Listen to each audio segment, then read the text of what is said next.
Good morning class. आज हम बात कर रहे हैं main components of personal computer. ठीक है, पर्सनल कंप्यूटर के मुख्य घटक पर। तो पहले चर्चा करेंगे पर्सनल कंप्यूटर का विकास। पर्सनल कंप्यूटर्स का विकास सन 1970 में माइक्रो प्रोसेसर के विकास ने माइक्रो कंप्यूटर को जन्म दिया। 1981 में IBM यानी इंटरनेशनल बिजनेस मशीन नामक कंपनी ने पर्सनल कंप्यूटर का निर्माण किया, जिसे IBM PC कहा गया। बाद में बनने वाले PC IBM PC कंपैटिबल कहलाए, अर्थात वे कार्य और क्षमता में IBM PC जैसे ही हैं तथा उन पर वे सभी कार्यक्रम चलाए जा सकते हैं जो IBM PC पर चलते हैं। अब तक बने PC को मुख्यतः 3 भागों में डिवाइड किया गया है। ठीक है, 3 भागों में बटा गया है। नंबर 1 PC XT यानी PC extended technology. Number 2 PC AT PC advanced technology. Number 3 Pentium PC। ठीक है, तो फिर बात करते हैं अगला है इसमें पार्ट्स ऑफ पर्सनल कंप्यूटर के भाग कौन कौन से भाग होते हैं। तो वर्तमान पर्सनल कंप्यूटर के मुख्य भाग हैं। Number 1 system unit. Number 2 monitor या वीडियो मॉनिटर बोल सकते हैं, या मॉनिटर का दूसरा नाम होता है वीडियो का फुल फॉर्म होता है विजुअल डिस्प्ले यूनिट। ठीक है, तीसरा कीबोर्ड। चौथा पॉइंट माउस। पांचवा हार्ड डिस्क। तो ये आपके हो गए वर्तमान PC के आवश्यक घटक। फिर नेक्स्ट आपका है मल्टीमीडिया के प्रयोग के लिए कुछ आवश्यक घटक। मल्टीमीडिया प्रयोग के लिए आवश्यक घटक। Number 1 CD-ROM drive. Number 2 speaker. Number 3 mic. Number 4 modem. फिर अगला है PC के कुछ ऐच्छिक घटक। ठीक है, कुछ ऐच्छिक घटक जैसे प्रिंटर है, फ्लॉपी डिस्क है, स्कैनर है, जॉयस्टिक है। तो ये आपके पार्ट्स ऑफ PC हो गए। फिर कंप्यूटर को निर्बाध बिजली आपूर्ति सुनिश्चित किए जाने के लिए, यानी लगातार अगर बिजली हम उसको देंगे तो किस चीज़ की ज़रूरत पड़ती है। तो पहला तो आपका होगा UPS, दूसरा होगा CVT। ठीक है, दो ऐसे घटक होते हैं जो कंटिन्यू लाइट को प्रदान करते हैं, ऐसे सिस्टम जो हमारा शट डाउन नहीं होता है। फिर नेक्स्ट पॉइंट आपका बनता है सिस्टम यूनिट, जो अभी हमने PC में बताया। तो पहले सिस्टम यूनिट की हम चर्चा करेंगे। सिस्टम यूनिट क्या है? ये PC का मुख्य भाग होता है। कंप्यूटर द्वारा दिए जाने वाले विभिन्न कार्य यही संचालित होते हैं।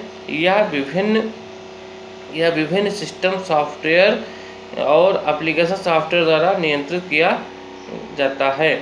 PC के अन्य सभी घटक इसी से जुड़े रहते हैं। बाह्य संरचना के आधार पर यह 2 प्रकार का होता है। Number 1 desktop type. Number 2 tower type. ठीक है, तो डेस्कटॉप टाइप की बात करेंगे। हमने नोट्स भेजा है, नोट्स में सब कुछ डायग्राम वगैरह दिया है, उसमें आप देख लेंगे कि डेस्कटॉप टाइप क्या होता है और टावर टाइप क्या होता है। तो यहाँ पर ओनली केवल डिस्कस करना है। तो डेस्कटॉप टाइप, इसमें सिस्टम यूनिट का चौकोर बॉक्स टेबल पर सीधा खड़ा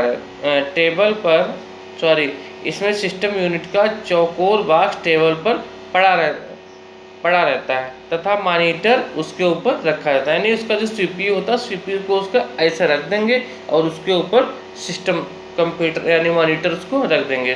तो ये कौन सा हो गया? ये हमारा होगा डेस्कटॉप टाइप।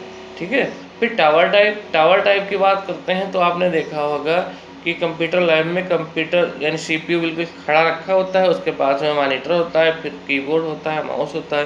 तो ये आजकल जो चल रहा सारा कुछ टावर टाइप ही चलता है। तो आपने देखा होगा 2 तरह से ये सिस्टम रखे होते हैं। एक तो टावर टाइप में सीधा रखा होगा CPU और पड़ोस में आपका मॉनिटर रखा होगा। डेस्कटॉप टाइप पे CPU ऐसे बेड़ा रखा होगा, इसके ऊपर मॉनिटर रखा होगा। तो ये आपका होगा डेस्कटॉप टाइप। दोनों में कंपेयर हो गया और नोट्स में सब कुछ दिया है, आप उसमें अच्छी तरह से समझ सकते हैं। ठीक है, अब हम बात करते हैं सिस्टम यूनिट के मुख्य घटक कौन कौन से होते हैं। Main parts of system unit. जैसे number 1 power supply. System unit में पावर सप्लाई होती है। पावर सप्लाई का काम क्या होता है? यानी कंप्यूटर में पावर सप्लाई को लगातार कंटिन्यू तरीके से उसको सप्लाई देने का काम होता है। इससे घरेलू बिजली से 220 वोल्टेज सप्लाई दी जाती है, जिससे ये कंप्यूटर में प्रयोग के लिए ±5 वोल्टेज और 12 वोल्ट में बदल देता है। कंप्यूटर के इलेक्ट्रॉनिक घटकों को +-5 वोल्ट सप्लाई दी जाती है, जबकि इसके मोटर, पंखे आदि को 12 वोल्ट की सप्लाई दी जाती है। ये कंप्यूटर को सप्लाई दी जाती है। ये कंप्यूटर को उच्च व निम्न वोल्टेज, हाई या लो वोल्टेज की गड़बड़ियों से बचाता रहता है। ठीक है, इसका काम यही होता है कि हाई या लो वोल्टेज अगर आता है उसकी गड़बड़ी से उसको बचाता रहता है। और इसे वायु के सहारे ठंडा, यानी आपने देखा CPU के पीछे एक कूल फैन लगा होता है, तो उसका काम होता है कूलिंग करने का। आजकल प्रेजेंट में क्या चल रहा है? प्रेजेंट में SMPS चल रहा है। SMPS मीन्स होता है स्विच मोड पावर सप्लाई, ठीक है, का प्रयोग किया जाता है। तो ये हो गया स्विच मोड पावर सप्लाई हो गया। फिर नेक्स्ट है पॉइंट आपका मदरबोर्ड। मदरबोर्ड मीन्स क्या होगा? यह प्लास्टिक का बना पीसीबी का फुल फॉर्म होता है प्रिंटेड सर्किट बोर्ड। ठीक होता है। धातु की पतली रेखाओं द्वारा यह दो उपकरणों के बीच संबंध स्थापित करता है, और ये कंप्यूटर का मुख्य पटल यानी मेन बोर्ड होता है। ठीक है, इस पर बनी धातु की पतली रेखाएं, जिनके माध्यम से मदरबोर्ड पर बने विभिन्न उपकरणों के बीच संकेतों का आदान प्रदान है, बस बार कहलाते हैं। तीसरा पॉइंट है CPU का फुल फॉर्म क्या होता है? Central processing unit. हमने पहले ही बताया कि CPU जो बॉक्स टाइप का होता है उसको CPU बोलते हैं, बट वो CPU नहीं होता। CPU जो होता है, हमारा जो बॉक्स है उसके अंदर एक छोटी सी डिवाइस होती है, उसको हम CPU बोलते हैं। ठीक, तो हम उसकी चर्चा करेंगे। तो इसे माइक्रो प्रोसेसर्स भी कहा जाता है। CPU या प्रोसेसर बोलते हैं। प्रोसेसर यानी CPU ही इसको कहेंगे। ठीक है, बोला जाता है। ये एक चिप होता है जो कंप्यूटर के विभिन्न उपकरणों का नियंत्रण तथा समन्वय करता है। कार्यों को नियंत्रित करने के लिए इसमें कंट्रोल यूनिट CU तथा अंकगणितीय गणनाओं और कुछ लॉजिकल कार्यों के लिए अर्थमेटिक लॉजिक यूनिट ALU रहता है। ठीक है, तो कंप्यूटर की मुख्य मेमोरी भी CPU में ही रहती है। ठीक, इसको CPU या प्रोसेसर या माइक्रो प्रोसेसर्स को बोलते हैं। तीसरा पॉइंट है मैथ को प्रोसेसर्स। ये क्या होता है? गणित के कार्यों को करने तथा CPU की सहायता के लिए मैथ को प्रोसेसर का प्रयोग किया जाता है। नए माइक्रो प्रोसेसर में इसे अलग से लगाने की ज़रूरत नहीं होती है। अगला है रैम चिप। रैम का फॉर्म हमने पीछे आपको बताया क्या होता है? Random access memory. RAM chip होती है सिस्टम यूनिट के मदरबोर्ड पर रैम चिप लगाने के खाके रहते हैं, रैक्स होते हैं, जिनमें आवश्यकता अनुसार रैम चिप लगाए जा सकते हैं। यहाँ कार्य के दौरान डाटा व प्रोग्राम को अस्थायी तौर पर रखा जाता है। ठीक है, फिर नेक्स्ट आपका है रोम चिप। रोम यानी रीड ओनली मेमोरी चिप होती है। निर्माण के समय ही इसमें डाला जाता है। डाटा डालकर PC के मदरबोर्ड पर स्थायी तौर पर लगा दिया जाता है। इस चिप में ऐसे डाटा और प्रोग्राम रखे जाते हैं जिनकी आवश्यकता PC को चालू करते ही पड़ती है। नेक्स्ट आपका पॉइंट है वीडियो डिस्प्ले कार्ड यानी VDC, वीडियो डिस्प्ले कार्ड होता है। तो वीडियो डिस्प्ले कार्ड जो होता है उसका काम क्या होता है? कोई भी मूवीज है या ग्राफिक्स है तो उसको जो है दिखाने का, शो कराने का काम करता है, और ग्राफिक्स को मॉनिटर पर दिखाने के लिए यह कार्ड मदरबोर्ड पर लगाया जाता है, जिसको VGA यानी वीडियो ग्राफिक एरे या SPGA बोलते हैं। ठीक है, फिर नेक्स्ट आपका साउंड कार्ड का काम क्या होता है कि ध्वनि के डिजिटल सूचनाओं को विद्युत संकेतों में बदलने के लिए इस कार्ड को मदरबोर्ड पर बने खाके में रैक्स में लगाया जाता है, और इसका काम होता है कि ये स्पीकर इसी कार्ड से जुड़ा रहता है। ठीक है, स्पीकर जो होता है इसी कार्ड से जुड़ा रहता है। साउंड कार्ड हो गया, डिस्प्ले कार्ड हो गया, इनका जैसे नाम है वैसे इनका काम ही होता है। फिर अगला है डिस्क ड्राइव कंट्रोल। ये क्या होता है? डिस्क ड्राइव कंट्रोल जो होता है, ये डिस्क ड्राइव कंट्रोल ये कार्ड फ्लॉपी तथा हार्ड डिस्क ड्राइव की मोटरों तथा उनसे डाटा के आने जाने पर नियंत्रण आने जाने नियंत्रण के लिए मदरबोर्ड पर लगाया जाता है। आउटपुट एडाप्टर कार्ड, इसका क्या मतलब होता है? आउटपुट एडाप्टर यह मेमोरी तथा आउटपुट डिवाइस मॉनिटर प्रिंटर्स के बीच समन्वय का कार्य सामंजस्य के साथ या तालमेल का काम करता है और ये बाइनरी डाटा व सूचना को मॉनिटर या प्रिंटर के समझने योग्य बनाता है। फिर नेक्स्ट आपका है स्पीकर। सिस्टम यूनिट के अंदर कुछ ध्वनि संकेत उत्पन्न करने के लिए स्पीकर लगा रहता है। फिर अगला है टाइमर। ठीक है, टाइमर लगा होता है, यह मदरबोर्ड पर लगा रहता है तथा घड़ी की तरह कार्य करता है। इसे एक बटन बैटरी से एक सप्लाई दी जाती है तथा कंप्यूटर बंद हो जाने पर भी घड़ी कार्य करती रहती है, टाइमर। फिर अगला है एक्सपेंशन स्लॉट। मदरबोर्ड पर किसी अन्य उपकरण को जोड़ने या भविष्य में प्रयोग के लिए खाने बने रहते हैं जिन्हें एक्सपेंशन स्लॉट कहते हैं। फिर अगला हार्ड डिस्क। हार्ड डिस्क यह बड़ी क्षमता का स्टोरेज डिवाइस है जो डाटा और प्रोग्राम को संग्रह रखता है। सप्लाई बंद कर देने पर भी इसकी स्टोरेज कैपेसिटी यानी संग्रहित डाटा समाप्त नहीं होता है। सभी सॉफ्टवेयर प्रोग्राम नहीं रखे जाते हैं। आजकल हार्ड डिस्क की क्षमता GB यानी गीगाबाइट्स में मापी जाती है। फिर अगला है फ्लॉपी डिस्क ड्राइव। ये सब ड्राइव है, वहाँ पर हमने पीछे जो हमने बताया था हार्ड डिस्क, फ्लॉपी डिस्क, ये क्या होता है? हार्ड डिस्क, ये इनकी हमने चर्चा की थी। यहाँ पर डिस्क ड्राइव कोड बोलते हैं, डिस्क ड्राइव की ही चर्चा करेंगे। ठीक है, फिर ये फ्लॉपी डिस्क को पढ़ने और उसमें परिवर्तन करने के लिए प्रयोग करता है। नए मेमोरी डिवाइस के आविष्कार के लिए इसका प्रयोग घटता जा रहा है। यानी प्रेजेंट में फ्लॉपी डिस्क का जो है क्रेज बहुत कम हो रहा है, कहने मतलब यही है। फिर अगला है CD रोम ड्राइव। CD का पूरा नाम क्या होता है? कॉम्पैक्ट डिस्क, और रोम का रीड ओनली मेमोरी ड्राइव होता है। इसका प्रयोग CD पर बनी सूचनाओं को पढ़ने के लिए किया जाता है। इसकी गति को एक नंबर और उसके बाद अक्षर यानी X से दर्शाया जाता है। एक नंबर और उसके बाद में X से दर्शाते हैं, 8X और 56X। आजकल पढ़ने के अलावा CD पर लिखने योग्य ड्राइव भी उपलब्ध हैं, जिससे CD-RW। CD means compact, R means read, W का मतलब राइट। ठीक है, W कहा जाता है। ठीक, फिर नेक्स्ट आपका है प्रिंटर। तो प्रिंटर क्या है? ये हार्ड कॉपी प्रदान करने वाला एक आउटपुट डिवाइस है। मान लीजिए जैसे कोई भी रिजल्ट या कोई भी डेटा हमने सॉफ्ट कॉपी में ले लिया, उसको हार्ड कॉपी में दूसरे को प्रदान करना है तो प्रिंटर के माध्यम से ही तो उसको प्रदान करेंगे। ठीक, फिर अगला है स्कैनर। स्कैनर का काम क्या होता है? ये एक ऐच्छिक इनपुट डिवाइस होता है और इसका प्रयोग ग्राफ या चित्र को बाइनरी डाटा में बदलकर कंप्यूटर में डालने के लिए किया जाता है। ठीक, फिर नेक्स्ट आपका मॉडम। मॉडम का पूरा नाम क्या होता है? मॉड्यूलेटर डीमॉड्यूलेटर्स। इसका काम क्या है? ये मॉड्यूलेटर डीमॉड्यूलेटर्स का संक्षिप्त रूप है। पीसी को नेट के साथ जोड़ने के लिए इसका प्रयोग किया जाता है। अंडरस्टैंड? ये टेलीफोन लाइन पर आने वाले एनालॉग संकेतों को डिजिटल संकेतों में बदलकर कंप्यूटर को देता है तथा कंप्यूटर उत्पन्न डिजिटल संकेतों को एनालॉग संकेतों में बदलकर लाइन पर भेजता है। फिर नेक्स्ट आपका है मॉनिटर। मॉनिटर यह पीसी का मुख्य आउटपुट डिवाइस है और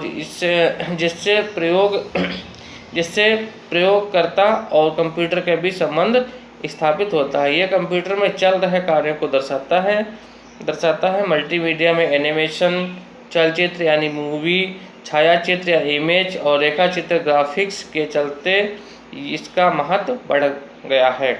ठीक है, GUI यानी ग्राफिक यूजर इंटरफेस में भी इसका बड़ा महत्व है। मॉनिटर के गुणवत्ता की पहचान पिक्सल या डॉट पिक्सल रिजोल्यूशंस या रिफ्रेश रेट द्वारा की जाती है। फिर नेक्स्ट आपका है माउस। यह एक इनपुट डिवाइस है, इसे पॉइंटिंग डिवाइस भी कहते हैं। इसमें 2 या 3 बटन्स लगी होती हैं और ये CPU से जुड़ा रहता है। GUI के कारण इसका महत्व बढ़ा है। ग्राफिक यूजर इंटरफेस की तरह यानी माउस का ज़्यादा महत्व बढ़ा है। फिर नेक्स्ट आपका है कीबोर्ड। ये एक महत्वपूर्ण इनपुट डिवाइस और पीसी का एक आवश्यक अंग होता है और इसकी सहायता से डाटा को कंप्यूटर में डाला जाता है। कंप्यूटर को दिए जाने वाले निर्देशों को भी कीबोर्ड की सहायता से दिया जाता है। माउस के खराब हो जाने पर कीबोर्ड को माउस की जगह प्रयोग किया जाता है। मान लीजिए अगर माउस खराब हो गया तो माउस की जगह कीबोर्ड को यूज कर लेते हैं, यानी ऐसे। ठीक है, शॉर्टकट की तरह उसको यूज कर लेते हैं। फिर है स्पीकर। स्पीकर मल्टीमीडिया के प्रयोग के लिए यह बाह्य स्पीकर पीसी का आवश्यक अंग बन गया है। इसकी क्षमता को PMPU में मापते हैं। ठीक है, स्पीकर जो होता है इसकी ये आवाज़ जो होती है इसकी आवश्यक क्षमता इसको जो है पीसी में मापा जाता है। आवाज़ को PMPU में मापा जाता है। फिर नेक्स्ट आपका है यूपीएस। आप अब तो चलो इस समय प्रेजेंट में कम ही पड़ रहा है, पहले इसको यूपीएस का ज़्यादा कुछ क्रेज था। ठीक है, तो यूपीएस का फुल फॉर्म ये अनइंटरप्रेटर्स पावर सप्लाई होता है। बिजली की सप्लाई बंद हो जाने पर कंप्यूटर का जाना रुक जाने से रोकने के लिए यूपीएस का प्रयोग किया जाता है। इसमें एक रिचार्जेबल बैटरी लगी होती है और जो कंप्यूटर को लगातार सप्लाई देती रहती है। कंप्यूटर के अचानक बंद हो जाने पर किए जा रहे कार्यों के समाप्त होने और डिस्क के खराब होने का खतरा बना रहता है। इसे रोकने के लिए यूपीएस का प्रयोग किया जाता है। जब बैटरी की क्षमता कम होने लगती है तो यूपीएस ध्वनि संकेत देकर उपयोगकर्ता को कंप्यूटर बंद करने के लिए चेतावनी देता है। ठीक है, फिर नेक्स्ट आपका है सीवीटी। हमने अभी बताया है, पीछे हमने अभी बताया था जब इम्पोर्टेंट इसके डिवाइस थे, यानी पावर सप्लाई को कंटिन्यू चलाने के लिए तो दो डिवाइस थी आवश्यक, एक तो यूपीएस, दूसरा सीवीटी। ठीक है, सीवीटी यानी कांस्टेंट वोल्टेज ट्रांसफार्मर्स होता है। इसका प्रयोग घरेलू सप्लाई में होने वाले वोल्टेज के उतार चढ़ाव को रोकने के लिए किया जाता है ताकि कंप्यूटर को एक समान यानी पैरेलल लाइट उसको मिल सके। समझ गए, ट्रिपिंग का काम इसमें नहीं होता। मान लें वोल्टेज कम ज़्यादा आ रहा तो उसको कंट्रोलिंग करने का काम करता है। यूपीएस का काम क्या होता है, ये सिस्टम को बंद नहीं होने देता, क्योंकि इसमें बैटरी लगती है, बैटरी रिचार्जेबल होती है, रिचार्जेबल बैटरी होती है और ये बंद नहीं होता। ठीक है, तो ये हमारे हो गए सिस्टम यूनिट्स। अगला है सिस्टम यूनिट का अगला भाग, यानी सिस्टम यूनिट का फ्रंट ऑफ सिस्टम यूनिट। हम सीपीयू जो होता है, सीपीयू के तो उसका सिस्टम यूनिट के पार्ट्स हो गए। अब अंदर के पार्ट्स, अब बाहर के अगला भाग, फ्रंट का भाग क्या है, तो फ्रंट में पावर स्विच लगा होता है, देखा होगा आपने। उसके बाद रीसेट एक छोटी सी बटन होती है, रीसेट बटन होती है। उसके बाद में फ्लॉपी डिस्क ड्राइव होता है। ठीक है, फ्लॉपी डिस्क ड्राइव के बाद में क्या होता है, सीडी रोम ड्राइव होती है। तो ये 4 पॉइंट होते हैं। तो पहले हम बात कर लेते हैं power switch. Power switch system unit के सप्लाई को चालू या बंद करने के लिए प्रयोग किया जाता है। दूसरा है रीसेट बटन, कंप्यूटर को पावर सप्लाई बंद किए बिना फिर से चालू करना, रीसेट करना। रीसेट सब लोग जानते हैं, मोबाइल फ़ोन स्मार्टफोन को ले लो, उसमें रीसेट करते हैं। एक तीन ऑप्शन होता है, एयर मोड, एक तो switch off, reset, air mode. ठीक है, तो रीसेट करोगे तो क्या होता है, सिस्टम एक बार बंद हो जाएगा फिर पुनः वो चालू हो जाता है। तो कंप्यूटर में छोटी सी बटन रीसेट बटन होता है। इसका काम कब होता है, जब कंप्यूटर हैंग करने लगता है, कोई प्रॉब्लम करने लगता है, तो इस बटन का हम यूज करते हैं। फिर नेक्स्ट है आपका फ्लॉपी डिस्क ड्राइव, FDD। तो फ्लॉपी की सूचना को पढ़ने या उस पर नई सूचना डालने के लिए प्रयोग होता है। इसमें फ्लॉपी को बाहर निकालने के लिए एक पुश बटन्स तथा फ्लॉपी के उपयोग को दर्शाने के लिए लाल यानी रेड LED लगा रहता है। ये सिस्टम पर सब कुछ उसमें दिखता रहता है। ठीक, फिर नेक्स्ट आपका है CD रोम ड्राइव, यानी CD रोम ड्राइव। CD की सूचना को पढ़ने के लिए इसमें ट्रे को बाहर या अंदर करने के लिए बटन, आवाज़ विश्लेषण knob, volume control knob, headphone के लिए जैक तथा CD के प्रयोग को दर्शाने वाली LED होती है। तो ये हमारे हो गए बाहर के मेन पार्ट्स, सिस्टम यूनिट के मेन फ्रंट के पार्ट्स हो गए। अब हम back side of system unit के पिछले भाग कौन कौन से होते हैं, पीछे जब आ जाइए उसमें देख लीजिए कौन कौन से। इससे पहला होता है पावर सर्किट। पावर सर्किट का काम क्या होता है, सिस्टम यूनिट को सप्लाई में जोड़ने तथा मॉनिटर को यूनिट से सप्लाई देने के लिए पावर सर्किट का प्रयोग किया जाता है। फिर नेक्स्ट आपका सीरियल पोर्ट डाटा को क्रमानुसार इनपुट करने वाले उपकरणों को जोड़ने के लिए सीरियल पोर्ट का प्रयोग किया जाता है। जैसे माउस को ले लीजिए। फिर पैरेलल पोर्ट डाटा को समानांतर क्रम में स्थानांतरित करने के लिए इस पोर्ट से प्रिंटर आदि को जोड़ा जाता है और इसकी स्पीड या गति सीरियल पोर्ट से अधिक होती है। फिर अगला है USB पोर्ट। ये किसी भी डिवाइस, जैसे USB पोर्ट जो होता है किसी भी डिवाइस से USB पोर्ट में से आप माउस को ले लीजिए, प्रिंटर ले लीजिए, पेन ड्राइव आदि को सिस्टम यूनिट से जुड़ा रहता है। ठीक है, फिर मॉनिटर पोर्ट को सिस्टम यूनिट से जोड़ते हैं। मॉनिटर पोर्ट जो होता है उसमें अदरवाइज डिवाइस नहीं लगते हैं, ओनली मॉनिटर पोर्ट ही लगता है, उसमें मॉनिटर को कनेक्ट कर सकते हैं। फिर है कीबोर्ड को जोड़ने से कीबोर्ड को कंप्यूटर से जोड़ने के लिए कीबोर्ड पोर्ट का भी यूज़ होता है। ऑडियो जैक यानी बाहरी स्पीकर हेडफोन या माइक को जोड़ने से हम कंप्यूटर काम कर रहे हैं तो हेडफोन लगा सॉन्ग सुनना चाह रहे हैं या अपना बाहर कोई साउंड लगाना चाह रहे हैं तो ऑडियो जैक से इसको लगा सकते हैं। ऑडियो जैक फ्रंट में भी होता है और बैक में भी होता है, दोनों जगह ऑडियो जैक होता है। ठीक है, फिर अगला है SCSI का पूरा नाम SCSI port means small computer system interface. ठीक है, तो बाहरी हार्ड डिस्क, DVD या स्कैनर को जोड़ने के लिए SCSI पोर्ट का प्रयोग किया जाता है। फिर नेक्स्ट आपका है नेटवर्क पोर्ट, बहुत इंपॉर्टेंट है। नेटवर्क पोर्ट अगर नहीं होगा तो आप समझ लीजिए कि हम इंटरनेट की दुनिया में नहीं जा सकते हैं। तो नेटवर्क पोर्ट जो होता है कंप्यूटर को किसी अन्य कंप्यूटर के साथ जोड़ने के लिए नेटवर्क पोर्ट का प्रयोग किया जाता है। ठीक, अगर नेटवर्क पोर्ट नहीं है तो मतलब है नेटवर्क नहीं आएंगे, सिस्टम कहाँ ऑनलाइन कहाँ हो पाएंगे, सीधे ऑफलाइन ही रहेंगे। या एक कंप्यूटर से दूसरे कंप्यूटर को कैसे कनेक्ट कर पाएंगे, नेटवर्क पोर्ट के ही द्वारा तो करते हैं। तो इस तरह से आपका ये chapter main components of PC यानी पर्सनल कंप्यूटर हो गए। सारा कुछ हमने इस वीडियो में बता दिया है और सब कुछ आपके समझ में आ ही गया होगा। हमें उम्मीद है आप अगर इसको अच्छी तरह से ध्यान से देखेंगे और हर नोट्स हर चैप्टर के हम 3-4 सेक्टर इसके बनाते हैं। एक तो उसकी फ़ोटो भेजते हैं नोट्स की, उसके बाद फिर उसकी ऑडियो बनाते हैं, फिर उसकी हम वीडियो बनाते हैं, फिर हम उसके MCQ यानी मल्टी चॉइस क्वेश्चंस भी उसके बनाते हैं, फिर उसकी ऑडियो करते हैं। तो अगर आप थोड़ा सा ध्यान दे लेंगे तो SSC पास करना कोई बहुत बड़ी चीज़ नहीं है और उसमें कोई माइनस मार्किंग होती नहीं है, आराम से आप उसको पास क्वालिफाई कर सकते हैं। ठीक है, तो आपको बस ये है कि वीडियोस ध्यान से देखने की ज़रूरत है, उसको रीड करने की, जो नोट्स भेजते हैं उसको पढ़ने की ज़रूरत है। ये सारी रिस्पॉन्सिबिलिटी आपकी है, ना कि हमारी। हमारा जो काम अपना करते रहते हैं। ठीक है, अगर समय नहीं तब भी समय निकाल के वीडियोस या ऑडियोज फोटोज सब भेजते रहते हैं। आप अपने नोट्स अपडेट करते रहें, ठीक, और नोट्स को पढ़ते रहें। बस आपको क्या कहते हैं इंट्रोडक्शन टू कंप्यूटर हमारा पहला चैप्टर है, ये कुछ ज़्यादा डिफ़िकल्टी लगता होगा क्योंकि सबसे मेन होता है, सबसे इम्पॉर्टेंट ही होता है।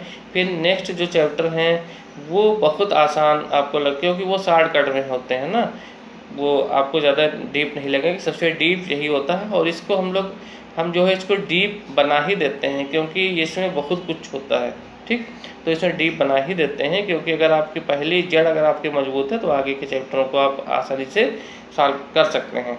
ठीक, तो हमें उम्मीद है कि आपको मेन कंपोनेंट्स ऑफ PC समझ में आ गया होगा। ठीक है, अगर कुछ प्रॉब्लम है तो आप हमसे संपर्क कर सकते हैं और अगर आपको वीडियो अच्छा लगा हो तो उसको प्लीज़ लाइक शेयर कर सकते हैं, सब्सक्राइब कर सकते हैं। हमारा YouTube चैनल है Shailesh Vajpayee SSC online coaching class है और फेसबुक पर SSC ऑनलाइन कोचिंग क्लास नाम से ग्रुप बना हुआ है, उस पर आप विजिट कर सकते हैं। Thank you, bye.